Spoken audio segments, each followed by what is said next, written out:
নাসিরউদ্দিন পাটোয়ারীকে স্পষ্ট ভাষা বলে দিতে চাই, সরাসরি বাবুনগরী রহমাতুল্লাহি আলার বিপক্ষে যে কথা বলেছ, কটূক্তিমূলক কথা বলেছ, বেয়াদবিমূলক কথা বলেছ, তার জন্য তোমাকে মাফ চাইতে হবে। আপনি পিছিয়ে যান, পিছিয়ে যান, আপনি পিছিয়ে যান, পাটোয়ারী সাহেব পিছিয়ে যান। তো যেই কমেন্টটা এসেছে সেই কমেন্টটা ছিল আল্লামা জুনায়েদ আহমদ বাবুনগরী যখন জেলে গিয়েছিলেন তখন উনি অসুস্থ ছিলেন। শহীদ আব্দুল কাদের সাহেব জেলে সবাইকে জন্য কই মাছ পাঠাইতেন, উনিও পাঠিয়েছিলেন।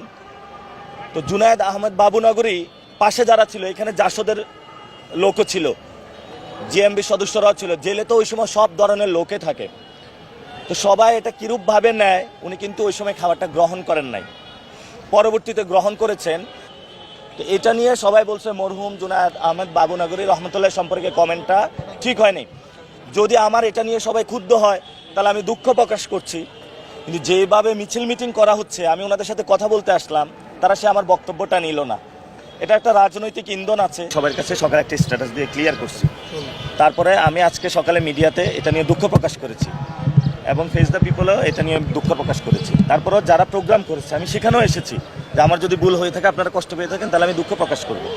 তো আমি ওইখানে দাঁড়ানোর পর তারা আমাকে পিছনে ধাক্কা দিয়ে সরিয়ে দিল, সানাউল্লাহ ভাইকেও ধাক্কাধাক্কি করলো।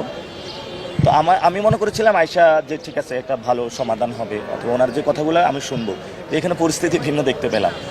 পরিস্থিতি আমার মনে হয়েছে এটা পলিটিক্যাল বায়াসড, এবং যে প্রোগ্রাম ওনারা করেছিল আমাকে বলেছিল যে আপনি একটু দাঁড়ান, আমরা কথা শেষ করে আপনাকে কথা বলতে দিব, আপনি ক্ষমা প্রার্থনা করুন অথবা আপনি কথা বলবেন, যে কথাই বলবেন। সেটারও আমাকে সুযোগ দিল না, মিছিল নিয়ে বের হয়ে চলে গেল। তো দুই একটা কথা তো কষ্ট হইতেই পারে, কিন্তু কষ্ট হলে আমি আসছি তাদের কাছে, কিন্তু তারা সেই সুযোগটা আমাকে দিল না। এটা পলিটিক্যাল বায়াসনেস মনে হচ্ছে এটা। এবং যারা মনে কষ্ট পাইছেন, হুজুর আপনারা মনে কষ্ট পাইছেন, এটার জন্য আমি আন্তরিকভাবে দুঃখিত। আমি মাদ্রাসা পড়াশোনা করছি, আমি এইভাবে মনে কষ্ট দিতে চাই নাই। যারা মনে কষ্ট পেয়েছেন আমি এটার জন্য দুঃখিত।